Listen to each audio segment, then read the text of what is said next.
What gamblers regret the most isn't the loss of their money so much as the loss of their insane hopes.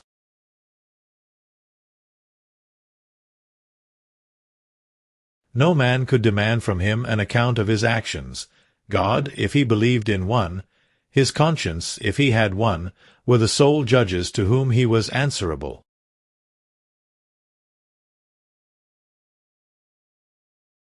Don't think that the presence of these salts is merely due to some whim of nature.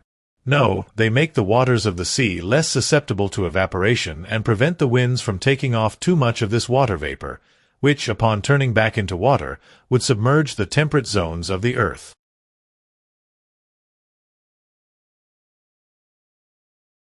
The thunderbolt without the reverberations of thunder would frighten man but little, though the danger lies in the lightning, not in the noise.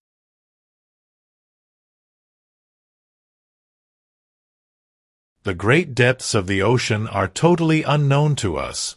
What transpires in those remote abysses? We can scarcely even guess.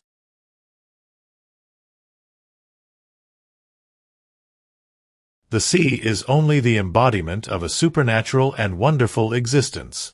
It is nothing but love and emotion. It is the living infinite. The globe began with sea, so to speak, and who knows if it will not end with it. In it is supreme tranquility.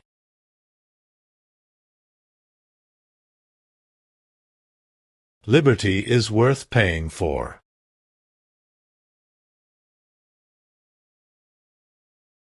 "3 seconds after reading the letter of the Honorable Secretary of Marine, I felt that my true vocation, the sole end of my life, was to chase this disturbing monster and purge it from the world.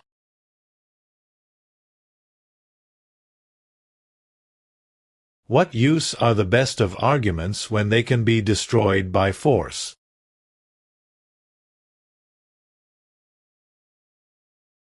I am not what you call a civilized man. I have done with society entirely, for reasons which I alone have the right of appreciating. I do not, therefore, obey its laws, and I desire you never to allude to them before me again.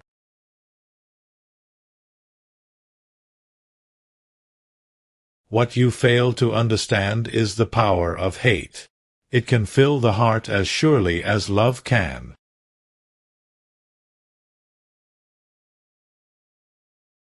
Complaining doesn't have to do any good. It's enough all by itself.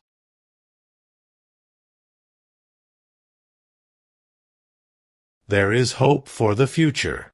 When the world is ready for a new and better life, all this will someday come to pass, in God's good time.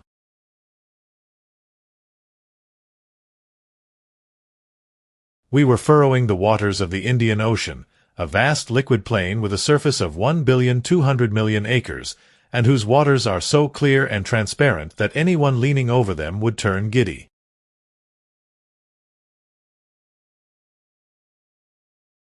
You must never make snap judgments about your fellow man.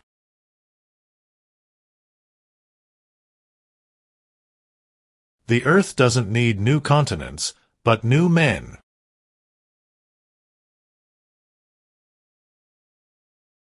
And to the question asked by Ecclesiastes 6,000 years ago, that which is far off and exceedingly deep, who can find it out?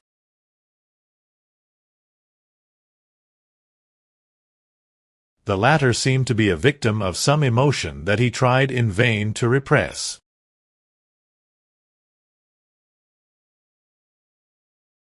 Science, my lad, has been built upon many errors, but they are errors that it was good to fall into, for they led to the truth.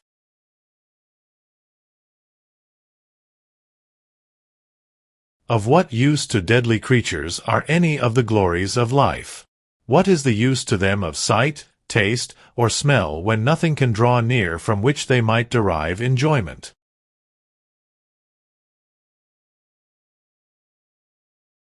No one has ever seen anything like it, but the sight may cost us dear. And, if I must say all, I think we are seeing here things that God never intended man to see.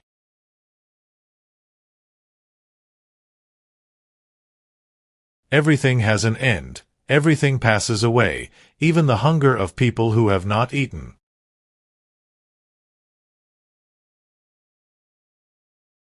But we cannot prevent equilibrium from producing its effects. We may brave human laws, but we cannot resist natural ones.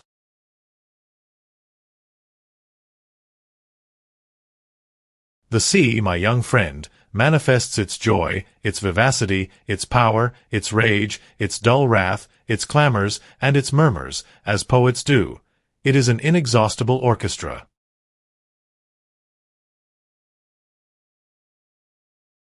A hundred promises that I have made myself have been broken, but I have never compromised one iota of my own interests for the sake of others.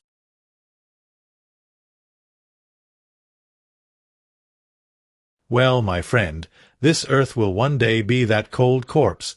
It will become uninhabitable and uninhabited like the moon, which has long since lost all its vital heat.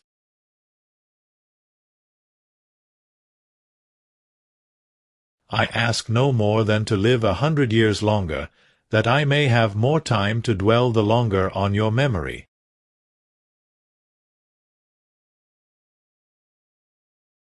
The sea is everything. It covers 7/10 of the terrestrial globe. It is an immense desert, where man is never lonely, for he feels life stirring on all sides. It is nothing but love and emotion. It is the living infinite.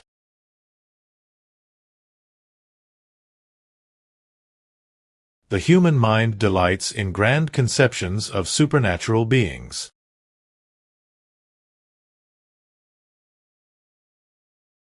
The worst trials are often pastimes leading to the most dangerous enterprises.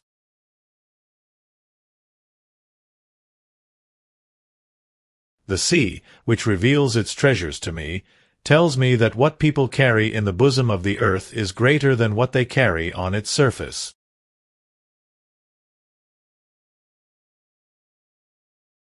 I love the sea. I have listened to its murmurs for a lifetime, and in the rumors and mysteries of the most out-of-the-way ports of the world, I have often discovered something more than a rational being should admit.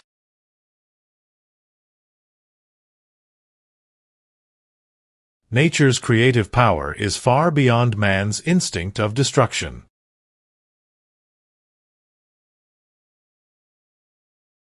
The captain told me that large herds of seals used to inhabit these islands, but that English and American whalers, in their rage for destruction, had massacred the adult males and pregnant females and left behind them the silence of death.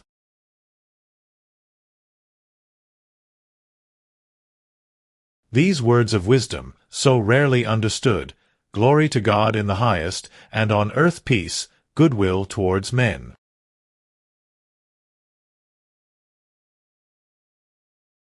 Science is a great care. It requires work.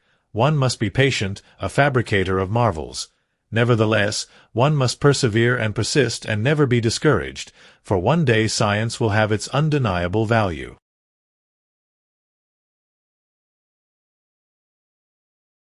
Poor chance!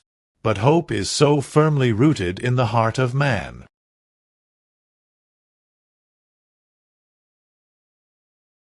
He believed in it, as certain good women believe in the Leviathan, by faith, not by reason.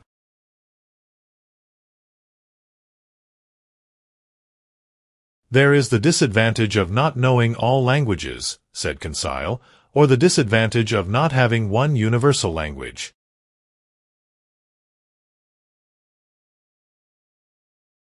The sea does not belong to despots. Upon its surface, men can still exercise unjust laws, fight, tear one another to pieces, and be carried away with terrestrial horrors. But at 30 feet below its level, their reign ceases, their influence is quenched, and their power disappears.